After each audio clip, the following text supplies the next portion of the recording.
Gains and Shreds, Welcome. back for another day. And today's part 2 of the Fad Diets. So what me and Mr. Gaines did over the past couple days is we took a couple of the most interesting diets. We're going to get into a little more detail about it, and then we're both going to talk about the number 1 diet, right? Yeah, the DASH diet. So I'm going to go to the diet that I hated the most because I wanted to rip this thing apart and see the basis and premises of this. This is the flexitarian diet, all right? So the promise with this diet, and if you guys watched last week, is, and I'm reading off of this because I didn't want nothing to do with this diet, go meatless most of the time and you'll lose weight and get healthy with ease. That's the mission of the flexitarian diet. And the author and the dietitian, this Dawn Jackson Blattner, says that eating mainly plant-based foods is a smart way to cut calories. But she knows not everyone is willing to become 100% vegetarian, because if you decide to become 100% vegetarian, folks, you are dumb. Dumb is the vegetable you're eating.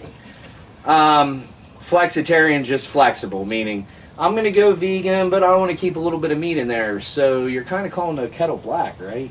Yeah, if you're vegan, you're eating all vegetables, but I want to eat a little bit of meat. I do half that diet. I do a lot of flexing in the mirror. Yeah, that's... You look like you're getting a little bit bigger. I'm getting there. I heard somebody was gaining a little bit of over a pound a week. So, what I can eat. What you can eat on this diet is pretty much plant-based foods while cutting back on the meat. So, you're pretty much cutting back while you eat all these vegetables. The book that she writes is a short assessment of eating habits that'll determine how you begin. Blattner considers a beginner flexitarian if you have 2 meatless days per week. 26 ounces of meat or poultry per week is what you're going to eat. Holy God, I eat like 30 a day. Yeah, that's... This diet would not work for me. I don't think that diet would work for any bodybuilder. When you become an advanced flexitarian, skip meat 3 to 4 days a week, 18.5 ounces of meat or poultry a week. Experts, there's an expert level of this diet. Go 5 or more days a week, 9 ounces of meat or poultry. But if you're an expert, you're just a freaking retard, because you might as well just go vegan completely after 9 ounces of meat. The level of effort's moderate. Blattner suggests making at least 1 shift per day so you won't be feeling overwhelmed. The recipes also focus on simplicity. Each one includes just 5 main ingredients. Limitations on this diet. If you're reluctant to eat extra veggies and experiment with unfamiliar sources of protein, this plan may not work for you.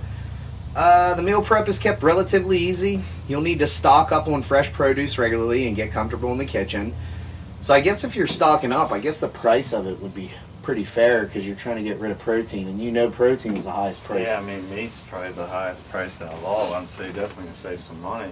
You could probably cut back on vitamins too, because you're eating all these vegetables and stuff. Exercise. It's a must with any diet.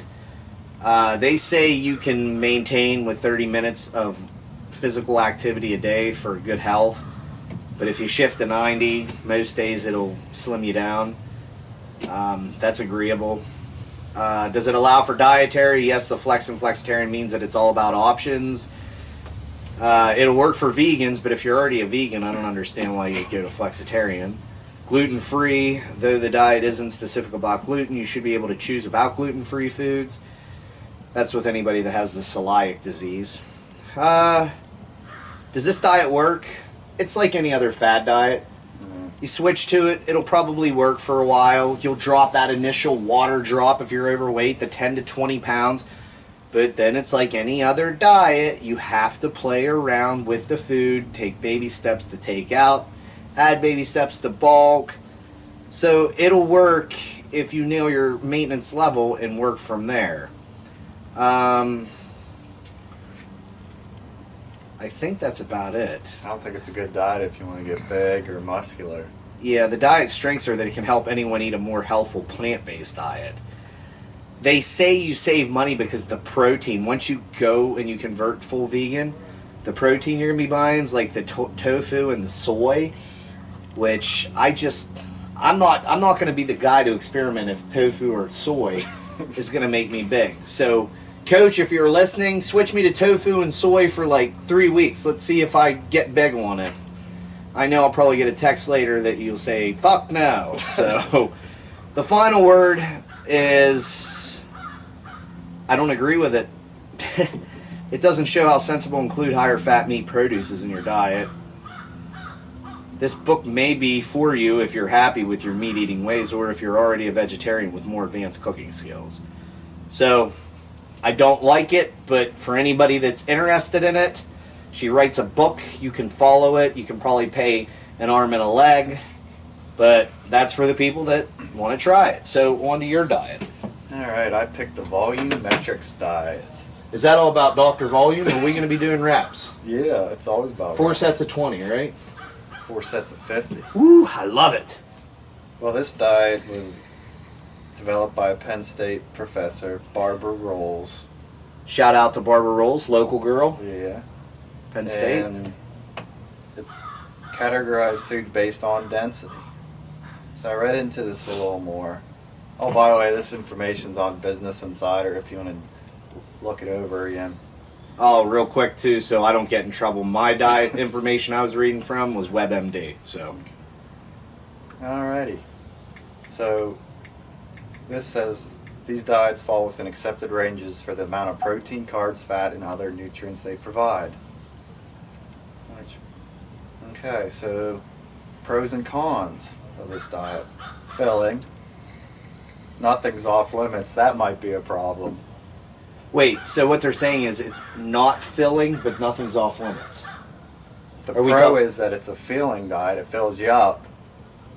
And another pro is that nothing is off limits. I don't understand how the soup diet can fill you up. Maybe if you're drinking a lot of liquids while you're eating a soup, the sodium in the broth fills your belly up. Either way, whatever. Like soups or vegetables high in water. So I'm guessing Okay. food's high in water. All right. Let's see what else. The cons of this. Lengthy meal preparation. If you don't like fruits, vegetables, and soup, forget it. Okay. Forget it. All right. The aim to lose weight, obviously. The claim you'll drop a pound or 2 a week. A pound or 2 a week's actually That's healthy about weight average. loss. So the theory behind this diet is people tend to eat the same weight or amount of food each day. Is that Depends on what kind of program you're on, I guess. Yeah. I mean, we eat the same thing every day. Regardless of how many calories they take in. Since some foods are less energy dense than others, that is, they have fewer calories per gram. Filling your plate with more of those means you'll be eating fewer calories without actually eating less food. Because you're going by density. Low density foods, which are low in calories but high in volume, Volume. help you feel full and satisfied while dropping pounds. Okay. Fruits and veggies are ideal since they'll fill you up without breaking your calorie bank. A pound of low density carrots, for example, contains as many calories as an ounce of high density peanuts. Volumetrics is all about getting more mileage out of what you eat. I mean, I can agree that eating a lot of vegetables, because, I mean, you can deduct the fiber off of it, because that's what you're going to shit out. Right, but so most of these diets, all they say is about eating more fruits and vegetables. There's nothing. Don't they teach us this in school? It's on the food pyramid. Eat more Yeah, fruits and right? vegetables. They tell you that shit all the time. Hey, they make a pill for that. Make a pill for everything. They make a pill for everything. But I mean, I guess it'd be your goal's just to lose weight. Try it out, see what happens. I guess. Yeah. I don't understand the lengthy meal preparation because it's just soup and veggies. Soup and veggies. I mean, the only lengthiness, if you wanted to steam your vegetables, I think it takes like 30 to 50 minutes to steam a vegetable. Yeah, but if you make like a whole thing of soup, I mean, you just heat that shit up. Either way, I mean, just to sum up these fad diets, and this is just for me and you, I'll speak for you too, but we're fucking carnivores. Yeah. You get big on meat, and we're carbivores. That's my word. We're carbivores. You give us high carbs, high meat, we're good to go, man. We don't need soup. Vegetables, they have their place. They keep you regulated. I know they're great in contest prep, especially if you get the super ones that have the diuretic effect. Sucks the water right out of it. Yeah. I'm not a fruit guy. I don't like fruits, never did. A banana here and there, maybe pre, post, whatever, but... Yeah. So are we giving a thumbs down to the volumetrics diet too? We'll give it a half a thumb. Half a thumb. Maybe for Serenitary people. Serenitary people, that'd be a Since good it's sort dog. of local, Penn State. Yeah, we'll give them that Close to respect. Gainesville. We'll give it a half a thumbs. Close to Gainesville and near the corner of Shred's Capital. Right across from Troutfish Avenue. All right, so we're both going to talk about the DASH diet. #1 diet. Mayo Clinic takes all the advice for what we're about to read, so if you want to pull up your Mayo Clinic, just type in DASH diet. I'll kick us off here. Pretty much the DASH diet emphasizes vegetables, fruits, and low-fat dairy foods, and moderate amounts of whole grains, fish, poultry, and nuts. So obviously you're eating foods low in sodium. There are also a lower sodium version of this diet you can choose from. There's the standard, and then there's the lower sodium. The standard DASH diet is what the dietitians of America will say 2,300 milligrams of sodium a day. It used to be 25. They must have dropped it. And then there's the extreme lower sodium DASH diet, which I guarantee you're not going to hold any water. 1,500 milligrams of sodium a day. I would fucking die on that. Both versions of the DASH diet aim to reduce the amount of sodium in your diet compared with what you get in a typical American diet, which can amount to a whopping 3,400. Now, they just said a whopping 3,400. I will go straight out right now and tell you on camera, I am over 7,000 milligrams of sodium a day, and I don't hold water because I drink a lot of water. So, you have anything you want to add to the... Yeah, I'll read the pros and cons. Okay. For this it's heart healthy. Yeah. Nutritionally sound. How was that? Just sounds good? Nutritionally sound means it settles into a good nutritional basis. Lots of grunt work. We do some grunt work. Yeah, we do. Somewhat pricey. Yeah, because if you get into organic shit, probably. So the aim is preventing and lowering high blood pressure. Okay. So then the claim is that healthy eating pattern is key to deflating high blood pressure, which is pretty much self-explanatory. Right. And it may not hurt your waistline either. Okay. I get that. But Well, yeah, they think the diet. They think if you drink too much alcohol, that increases blood pressure, and the influence on caffeine on blood pressure remains unclear. A lot of people out there will hate on caffeine. I was always the guy that believed it didn't matter how many milligrams you did a day, as long as you stay hydrated and protect those kidneys, because that's what everybody's fear was. So in order to be successful with this diet, because all foods have sodium in it, right? So I'm looking through here. Grains, they want 6 to 8 servings a day. Grains, obviously, your bread, cereal, rice, pasta. Yeah, I said pasta. Focus on whole grains because they have more fiber and nutrients, keep you regular. Vegetables, 4 to 5 servings. Tomatoes, carrots, broccoli. Broccoli is actually good. Sweet potatoes are good.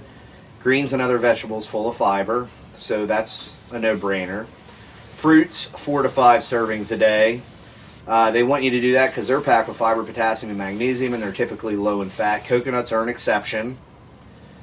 Dairy, 2 to 3. Milk, yogurt, cheese, and other dairy. Sounds like a balanced diet. yeah, it's nothing Lean special. meat, poultry, and fish, 6 servings a day. Meat's rich source of protein, B vitamins, iron, and zinc.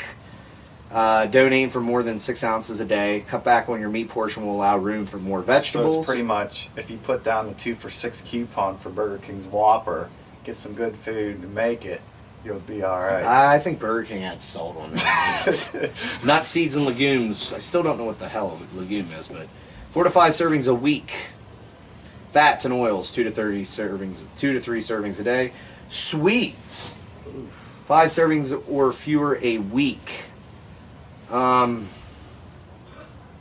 don't know. I mean, it sounds like a balanced diet. Just watch your salt. Yeah, that's about it. I honestly, I could see maybe hitting the 2,300 mark if you're real anal. I don't know how you would physically hit 15. I mean, you look at all of our meats that we eat lean meats. They all have sodium in them. Right. Pretty much And everything does. say you're on a budget, right? And you get a bag of, you gotta get the bag of chicken breast, not the fresh chicken breast. The bag of chicken breast has higher sodium because it has to stay purified or whatever that process is called. So, I don't want to put my thumbs down on this diet, but as a bodybuilder, I will because we need salt so we don't cramp up. So maybe the average person, that's fine. A bodybuilder, it probably won't work. But see, my disagreement with this diet is it's kind of like they're discouraging people to drinking water. I mean, the more water you drink, the more salt you piss out. I mean, like I said, I never really, it's in that 7,000 to 10,000 range. I can eat up to that much salt. And when I drink that water, I don't hold water at all. I have no water retention in me whatsoever. So, Serenidary, thumbs up. Bodybuilding, athletic sports, thumbs down. Down. So that's it for today, guys. We'll be back next week with an episode. It'll be a surprise. Obviously, I'm just lying to you. We don't know what we're going to do next week. That's why me and him gather throughout the week and try to plan. But for the fad diets, try them out. The ones we listed, there's so many more. Yeah. The hottest fad diet going around is the carb-free diet. That would be an episode in itself.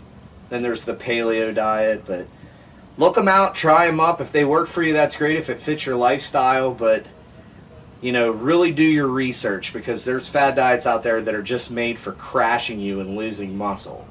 And you know, that's all I got to say about that. So America, Wait. what? And if you need supplements. Oh, if you need supplements, go to the company that I'm with and sponsored, Insane Labs. Insane Labs, they make the best pre-workouts, amino acids. They have sleep aids. They have non-stimulated pre-workouts. They have focus pills. They have pretty much everything. Go there, www.insanelabs.com. When you check out, use BEASTLEE20. That's BEASTLEE 20.